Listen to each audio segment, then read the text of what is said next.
ಸ್ವಾಮಿ ದಾದಾ ವಾಸ್ವಾನಿಯವರು ಹೇಳಿದ ಕತೆ. ಆತ ತುಂಬಾ ಶ್ರೀಮಂತ, ಆಕೆ ಬಡ ಕುಟುಂಬದವಳು. ಪ್ರೀತಿಸಿ ಮದುವೆಯಾದರು. ಅಂತರ್ಜಾತಿ ವಿವಾಹ, ತಂದೆ ತಾಯಿಯಿಂದ ದೂರ. ಆದರೆ 2 ವರ್ಷಗಳಲ್ಲಿ ಸ್ವರ್ಗಕ್ಕೆ ಕಿಚ್ಚು ಹಚ್ಚುವಂತಹ ಸುಖಿ ಸಂಸಾರ ನುಚ್ಚು ನೂರಾಯಿತು. ನಮಸ್ಕಾರ, ಕೇಳ್ತಾ ಇದ್ದೀರಾ ಅವಿಭಾಜಿತ ಪಾಡ್ಕಾಸ್ಟ್. ನಾನು ಸಂಕೇತ್ ಭಟ್.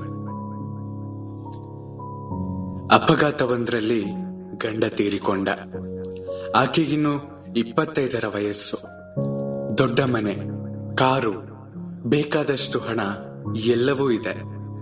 ಆದರೆ ಪ್ರೀತಿಸುವ ಗಂಡ ಶಾಶ್ವತವಾಗಿ ಮರೆಯಾಗಿದ್ದ.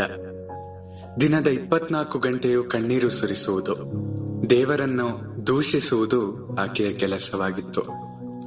ಹೊರಗೆಲ್ಲೂ ಹೋಗುತ್ತಿರಲಿಲ್ಲ. ಮನೆಯ ಕಿಟಕಿ ಬಾಗಿಲುಗಳನ್ನ ತೆರೆಯುತ್ತಾ ಇರಲಿಲ್ಲ. ಮುಂದೇನು ಮಾಡಬೇಕೆಂದು ಗೊತ್ತಿಲ್ಲ. ಹೀಗೆಯೇ 1 ವರ್ಷ ಕಳೆಯಿತು. ಒಂದು ದಿನ ಮಧ್ಯಾಹ್ನ 12 ಗಂಟೆ ಸಮಯದಲ್ಲಿ ಯಾರೋ ಬಾಗಿಲು ತಟ್ಟಿದ್ರು. ಆಕೆ ಬಾಗಿಲು ತೆರೆದಾಗ ಪುಟ್ಟ ವಯಸ್ಸಿನ ಅಣ್ಣ ತಂಗಿ ನಿಂತಿದ್ದರು. ಕುಡಿಯಲು ನೀರು ಕೇಳಿದರು. ಆಕೆ ಅರ್ಧ ಮನಸ್ಸಿನಿಂದಲೇ ನೀರು ಕೊಟ್ಟಳು. ಘಟಘಟನೆ ನೀರು ಕುಡಿಯುತ್ತಿದ್ದ ಮಕ್ಕಳನ್ನ ಆಕೆ ಗಮನಿಸಿ ನೋಡಿದಳು. ಹಳೆಯ ಹರಕಲು ಬಟ್ಟೆ ತೊಟ್ಟ ಮಕ್ಕಳು ಶಾಲೆಗೇಕೆ ಹೋಗಿಲ್ಲ ಎಂದು ಕೇಳಿದಾಗ ಆ ಮಕ್ಕಳು ಹೇಳ್ತಾರೆ, ತಾವು ಹತ್ತಿರದ ಕೊಳಚೆ ಪ್ರದೇಶದವರು. ತಂದೆ ದಿನಗೂಲಿ ಕಾರ್ಮಿಕ. ಶಾಲೆಯ ಫೀಸ್ ಕಟ್ಟದಿದ್ದರಿಂದ ಇಬ್ಬರನ್ನೂ ಶಾಲೆಯಿಂದ ವಾಪಸ್ ಕಳಿಸಿದ್ದಾರೆ. ಇವೆಲ್ಲವನ್ನು ಕೇಳಿದ ಆಕೆಗೆ ಏನನಿಸ್ತೋ ಏನೋ. ಸುಮಾರು ದಿನಗಳಿಂದ ಹೊರಕ್ಕೆ ಹೋಗದಿದ್ದ ಆಕೆ ಕಾರನ್ನು ತೆಗೆದು ಆ ಮಕ್ಕಳನ್ನ ಕೂರಿಸಿಕೊಂಡು ಅವರ ಶಾಲೆಗೆ ಹೋದಳು. ಆ ಮಕ್ಕಳ 1 ವರ್ಷದ ಫೀಸ್ ಅನ್ನ ತುಂಬಿದಳು. ಮಕ್ಕಳನ್ನು ಅಂಗಡಿಗೆ ಕರೆದುಕೊಂಡು ಹೋಗಿ ಹೊಸ ಬಟ್ಟೆ, ಪಾದರಕ್ಷೆಗಳು, ಪುಸ್ತಕಗಳು ಎಲ್ಲ ಕೊಡಿಸಿದಳು. ತಿಂಡಿಯನ್ನು ಕೊಡಿಸಿದಳು. ಮಕ್ಕಳಿಗೋ ಆನಂದವೋ ಆನಂದ. ನಂತರ ಅವರನ್ನ ಅವರ ಮನೆ ಹತ್ರ ಬಿಟ್ಟು, ಚೆನ್ನಾಗಿ ಓದಿಕೊಳ್ಳಿ, ನಿಮಗೇನಾದ್ರೂ ಸಹಾಯ ಬೇಕಿದ್ರೆ ಬಂದು ನನ್ನ ಕೇಳಿ ಎಂದು ಹೇಳಿ ಮನೆಗೆ ಮರಳಿದಾಗ ಸಂಜೆ 5 ಗಂಟೆ ಆಗಿತ್ತು. ಆಕೆಯ 1200 ರೂಪಾಯಿ ಖರ್ಚಾಗಿತ್ತು. ಆದರೆ ಮನಸ್ಸು ನಿರಾಳವಾಗಿತ್ತು. ಆಕೆಗೆ ಆಶ್ಚರ್ಯವಾದ ವಿಷಯ ಅಂದ್ರೆ ಈ 5 ಗಂಟೆಗಳ ಕಾಲ ಆಕೆ ಹತ್ತಿರಲಿಲ್ಲ.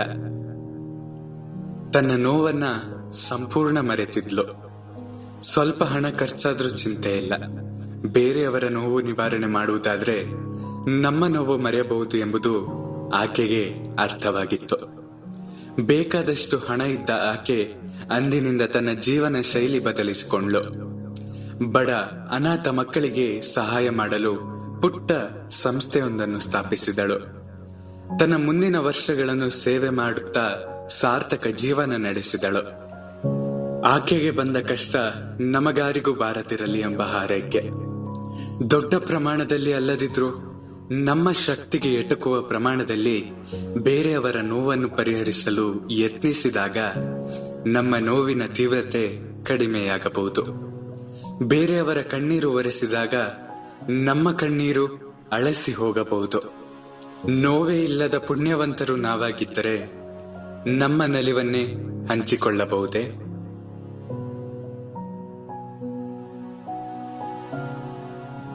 ನಿಮ್ಮ ಅನಿಸಿಕೆಗಳನ್ನ ನನ್ನ ಬಳಿ ಹಂಚಿಕೊಳ್ಳಿ.